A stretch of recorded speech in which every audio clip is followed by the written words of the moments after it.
নানা মাধ্যমে সমালোচনা করছেন দর্শকরা যে তারাও কি স্বৈরাচার হয়ে যাচ্ছেন কিনা, তার চাইতে ধুলাটা বেশি হয়ে যাচ্ছে। আমরা যদি একটু জুলাই অভ্যুত্থানে যাই, যে জুলাই অভ্যুত্থান হয়েছে আমাদের বাক স্বাধীনতার জন্য নানা কারণে, সেখানে স্বাধীন সংবাদ মাধ্যমের উপর বিসিবি এই ধরনের সিদ্ধান্ত এভাবে নিতে পারে কিনা, এবং সেখানে ঘুরে ফিরে একটা কথা এখন চলে আসছে যে বিসিবি একেবারে নানা মাধ্যমে সমালোচনা করছেন দর্শকরা যে তারাও কি স্বৈরাচার হয়ে যাচ্ছেন কিনা, যে নিজেদের মতো যে কোনো একটা ডিসিশন নিয়ে ফেললাম।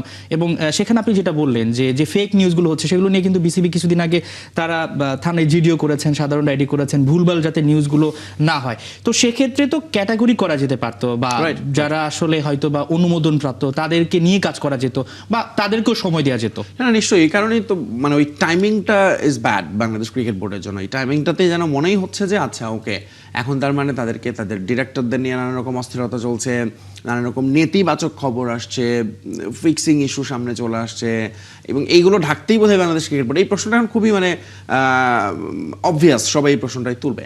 কিন্তু আপনি যে প্রসঙ্গটা তুলেছেন, আমার মনে হয় যে ধরুন গত 1-1.5 বছরে তো বাংলাদেশে অনেক রকম পরিবর্তনই ঘটেছে, এবং অবশ্যই গণমাধ্যম তার মধ্যে একটা জায়গা, মুক্ত গণমাধ্যম চর্চার কথা আমরা বলি, যেটা আসলে শুধুমাত্র ক্রীড়া ক্ষেত্রে না, আমার মনে হয় সব ক্ষেত্রেই এটা এরকম কিছু হওয়া উচিত নয়। আপনি যদি এখন হঠাৎ করে সচিবালয় যদি এরকম বলে দেয়, সচিবালয় আমরা জানি একটা পলিসি আছে, সাংবাদিকদের আদেশানি কার্ড থাকবে অথবা বিশেষ পারমিশন নিয়ে তারা যান, এবং এটা কিন্তু তারা অভ্যস্ত, একদিনে হয়নি হঠাৎ করে। বাংলাদেশ ক্রিকেট বোর্ড যেটা করেছে এক সময়, ধরুন ইট ওয়াজ টোটালি ওপেন, আপনি চাইলে যখন তখন বাংলাদেশ ক্রিকেট বোর্ডের প্রেসিডেন্টের রুমে চলে যেতে পারতেন। নাজমুল হোসেন পাপনের সময় থেকে এসে সেই জিনিসটা বন্ধ করা হয়েছে, সেখানে কাঁচের দরজা দিয়েছে, সিকিউরিটি বসানো হয়েছে, ফিঙ্গার কি সিকিউরিটি করা হয়েছে, তখন মিডিয়ার জন্য একটা লাউঞ্জ করে দেওয়া হলো। সেই মিডিয়ার যাত্রাটা আরেকটু রেস্ট্রিক্ট করা হলো, আছে লাউঞ্জে থাকবে, যদি কিছু হয় ফোনে কথা বলে কাউকে ডেকে নিয়ে তারা তখন কথা বলতেন। সেটাকে ধরুন তারপর 1 নম্বর গেটে নিয়ে আসা হয়েছে। বাট মিডিয়া সেন্টার যেহেতু সেটা মিডিয়া সেন্টার, সাংবাদিকদের কাজের জন্য সেটা আসলে সবসময়ই থাকা উচিত বা থাকার কথা, কারণ বিসিবির কিন্তু আর কোথাও কোনো কিছু নেই। হোম অফ ক্রিকেটে তারা সব কিছু করেছে, এবং তারা সাংবাদিকদের সবসময় বলে এসেছে একটা স্টেক হোল্ডার, ফলে তাদের জন্য তারা সেখানে আরেকটা মানে কাজের জায়গা কিন্তু আছে। সেটাকে এখন হঠাৎ করে বন্ধ করে দিয়ে বলা হচ্ছে যে না, আপনি এখন কোনো ঢুকতেই পারবেন না, either I invite you, you can't come. So এইটার আসলে একটা রিয়াকশন তো হওয়ারই কথা ছিল।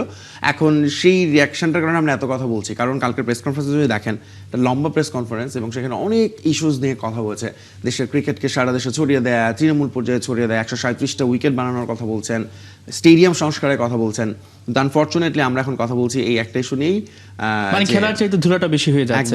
একদমই তাই, এবং এটা বোধহয় বেশ কিছুদিন ধরেই চলছে আমাদের দেশের ক্রিকেটে, যেটা খুব দ্রুত বন্ধ হওয়া দরকার।